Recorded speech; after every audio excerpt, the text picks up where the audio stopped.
رات کے آخری حصے میں تہجد پڑھیں یا دعا کریں؟ رات کے آخری حصے میں تہجد کی نماز پڑھنا سب سے افضل بتایا گیا ہے، تو اگر فجر کی نماز سے 1 گھنٹہ پہلے تہجد کی نماز شروع کی جائے،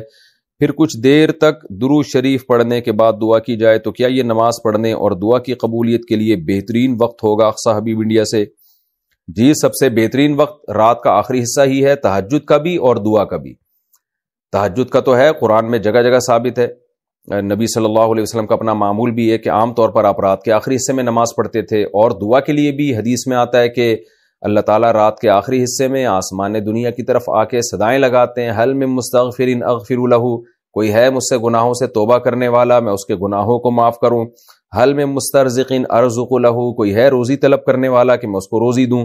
تو اس لیے آپ اگر یہ معمول بنائیں تو بہت اچھا معمول ہے، کچھ وقت تہجد میں گزاریں اور پھر باقی وقت دعا میں گزاریں۔ تہجد کا وقت کب سے کب تک ہے؟ کیا تہجد فجر کی سنت سے پہلے کبھی بھی پڑھ سکتے ہیں یا اس کا کوئی بھی وقت فکس ہے؟ ارباس انصاری انڈیا سے، دیکھیں عشاء کے بعد تہجد کسی بھی وقت پڑھی جا سکتی ہے، لیکن سب سے زیادہ فضیلت والا وقت رات کا آخری تہائی حصہ ہے، یعنی عشاء کے بعد اور صبح صادق کے ٹائم کو 3 حصوں میں ڈیوائڈ کر دیں برابر برابر، تو جو آخری تہائی ہوگا وہ سب سے بہتر وقت ہے تہجد کا۔ تو وہ نہیں ہو سکتا تو کبھی بھی سونے کے بعد اٹھ کے تہجد پڑھ سکتے ہیں، آدھی رات کو بھی بہتر ہے کہ نیند لیں، سونے کے بعد اٹھنا یہ تہجد کا افضل وقت ہے، اور اس کی بھی توفیق نہیں ملتی تو سونے سے پہلے بھی پڑھی جا سکتی ہے، لیکن سب سے افضل ہے آخری حصہ، پھر چلو آخری میں نہیں پڑھتے لیکن تھوڑی نیند لینے کے بعد اٹھ کے پڑھ لیتے ہیں، یہ بھی غنیمت ہے، یہ بھی نہیں ہوتا چلو عشاء کے بعد پڑھ لو۔ تہجد کے بعد کچھ دیر سونا کیا سنت ہے؟ راشد صاحب لاہور سے پوچھتے ہیں، جب ہم تہجد کے لیے اٹھتے ہیں اور تہجد کے بعد تھوڑی دیر کے لیے لیٹ جاتے ہیں تو لیٹ جانا سنت ہے یا سو جانا سنت ہے، اور یہ سنت ہے یا نہیں، اس بارے میں رہنمائی فرمائیں۔ جی ہاں بھائی، سنت ہے، رسول اللہ صلی اللہ علیہ وسلم تہجد کی نماز کے بعد کچھ دیر ہلکی نیند لیا کرتے تھے، کیونکہ وہ وقت تھوڑا سا ہی ہوتا ہے، تو تھوڑی دیر آپ سویا کرتے تھے۔ جب حضرت بلال اذان کہتے تھے، فجر کا وقت داخل ہوتا تھا تو نماز سے تھوڑی دیر پہلے آپ آرام فرمایا کرتے تھے۔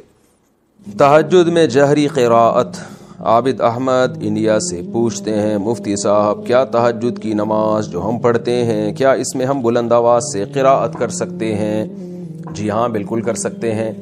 ہر وہ نماز جو اندھیرے میں پڑھی جاتی ہے نا اس میں جہر جائز ہے، یعنی سورج جب غروب ہو گیا تو سورج طلوع ہونے سے پہلے پہلے جو نماز بھی آپ پڑھیں تو اس میں شرعاً آپ کے لیے جہر جائز ہے، یعنی جہری تلاوت کر سکتے ہیں آپ۔ تو باقی جہری کرنی چاہیے کہ نہیں تو آپ کی طبیعت پہ، اگر آپ کو آواز سے تلاوت کرنے میں دماغ زیادہ لگتا ہے تو پھر جہر کرنا زیادہ افضل ہے، تو لیکن اتنا جہر نہ ہو کہ لوگوں کے آرام میں خلل ہو۔ آپ تہجد پڑھ رہے ہیں، پتہ چلا اتنی اونچی آواز سے کہ محلے پڑوس والے بھی اٹھ گئے، یا اپنی بیگم سو رہی ہے وہ اٹھ جاتی ہے، بچے اٹھ رہے ہیں، تو پھر یہ جائز نہیں ہے، اتنا جہر کہ کسی کے آرام میں خلل واقع نہ ہو۔ تہجد کی نماز سنت ہے یا نفل؟ تہجد کی نماز سنت ہے یا نفل؟ صادق رفیق انڈیا سے، دیکھیں یہ سنت یا نفل یہ ٹرمز ہیں، اصطلاحات ہیں جو ایک دوسرے کے معنی میں بھی استعمال ہوتی ہیں۔ نفل کہتے ہیں اضافی نماز جو فرض نہ ہو، اس لحاظ سے تو تہجد نفل نماز ہے، لیکن ہر نفل پر نبی صلی اللہ علیہ وسلم نے پابندی نہیں کی ہے، اہتمام نہیں کیا ہے، تو جو وہ نوافل جن کا آپ صلی اللہ علیہ وسلم نے اہتمام کیا یا آپ ان کو پڑھا کرتے تھے تو ان کو سنت کہا جاتا ہے۔ تو اس لیے تہجد اس لحاظ سے نفل ہے کہ فرض واجب نہیں ہے، لیکن اس لحاظ سے سنت ہے کہ محض ایک عام نوافل کی طرح اس کی فضیلت نہیں ہے، بلکہ آپ صلی اللہ علیہ وسلم کی عادت تھی، تو اس لحاظ سے یہ سنت ہے، تو بہتر لفظ اس کے لیے سنت ہی ہے، اور یہ عام سنت نہیں ہے، اس کی بے پناہ فضیلت ہے۔ قرآن مجید میں اللہ نے اہل جنت کی جہاں بھی صفات بیان کی ان میں تہجد کا بھی عموماً ذکر کیا ہے، جیسے قرآن مجید میں آتا ہے کہ الذین یبیتون لربہم سجدا وقیاما، ہمارے جو نیک بندے ہیں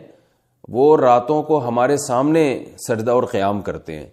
اور سورہ سجدہ میں اللہ تعالیٰ کے ارشاد ہے تتجافى جنوبهم عن المضاجع يدعون ربهم خوفا وطمعا،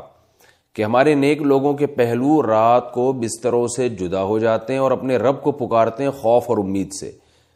تو یہ ساری چیزیں ہیں، نبی صلی اللہ علیہ وسلم نے ایک صحابی کے بارے میں فرمایا کہ فلاں کتنا ہی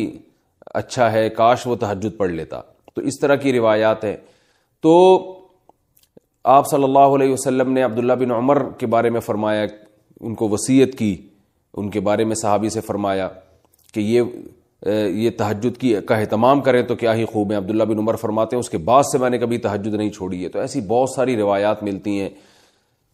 سورہ مزمل کا پورا دوسرا رکوع ہے ہی تہجد سے متعلق۔ ان ربک یعلم انک تقوم ادنی من ثلثی اللیل ونصفہ وثلثہ وطائفۃ من الذین معک واللہ یقدر اللیل والنہار، کہ آپ پوری رات تہجد نہیں پڑھ سکتے، آپ کو دن میں یعنی آپ کے جو ساتھی ہیں ان کو مزاربت بھی کرنی ہے، دنیا کے معاملات بھی نمٹانے ہیں، دن میں بعض دفعہ جہاد بھی کرنا ہے، تو آپ رات کا کچھ حصہ اٹھ جائیے، آپ بھی اور آپ کے ساتھی بھی۔ تو بہت ہی اہتمام ہے، اور فقرؤوا ما تیسر منہ، اور اس میں جتنی تلاوت ممکن ہو آپ اللہ کے سامنے کھڑے ہوں اور قرآن کی تلاوت کیجیے۔ تو یہ اتنی ساری احادیث، اتنی ساری روایات سے علماء کہتے ہیں کہ بہت زیادہ محرومی کا باعث ہے یہ عمل کہ ایک آدمی تہجد نہ پڑھتا ہو۔ اور آپ صلی اللہ علیہ وسلم نے فرمایا کہ رات کے آخری حصے میں اللہ تعالیٰ آسمان دنیا کی طرف آتے ہیں اور یہ ندا لگاتے ہیں، حل من مسترزق ارزق له، حل من مستغفر اغفر له، کوئی ہے مجھ سے روزی مانگنے والا میں اس کو روزی دوں، کوئی ہے مجھ سے گناہوں کی معافی مانگنے والا میں اس کو معاف کروں۔ تو اس لیے رات کو جلدی سونا چاہیے، اور تہجد میں رات کے آخری حصے میں جو تہجد کا ٹائم ہے، جو سب سے اچھا ٹائم ہے، ویسے تو کسی بھی وقت رات کو پڑھی جا سکتی ہے، لیکن سب سے افضل ٹائم ہے کہ آپ سوئیں اور سونے کے بعد رات کے آخری حصے میں اٹھیں اور اس وقت راز و نیاز کریں، اللہ کے سامنے دعائیں مانگیں۔ بہت زیادہ اس وقت دعائیں قبول ہوتی ہیں اور نماز کا بہت ثواب ہوتا ہے۔ ان قرآن الفجر کان مشہودا۔ پاکستان سے کسی نے پوچھا تہجد پڑھنے کا بہترین وقت کون سا ہے، 2 بجے، 3 بجے یا 4 بجے؟ دیکھیں، ہر ملک میں تہجد کا الگ وقت ہوتا ہے۔ سب سے بہتر وقت یہ ہے کہ رات کو 6 حصوں میں ڈیوائیڈ کریں، یعنی آپ یہ دیکھیں عشاء کا ٹائم کس وقت شروع ہو رہا ہے اور صبح صادق کا ٹائم کس وقت شروع ہو رہا ہے، تو یہ جتنے گھنٹے بنیں گے تو ان کو 6 حصوں پہ ڈیوائیڈ کر دیں، تو آخری جو چھٹا حصہ ہوگا نا وہ سب سے بہتر وقت ہوگا، آخری جو چھٹا حصہ ہے۔ یعنی آپ نے کیا کیا، فرض کریں کہ کسی کے ہاں 8 بجے عشاء کا ٹائم شروع ہو رہا ہے، رات 8 بجے، اور فرض کریں کہ 9 10 11 12 1 2 3 4 5 6 7 8، زیادہ لمبی رات ہو جائے گی۔ 8 بجے عشاء کا ٹائم شروع ہو رہا ہے، 9 10 11 12 1 2،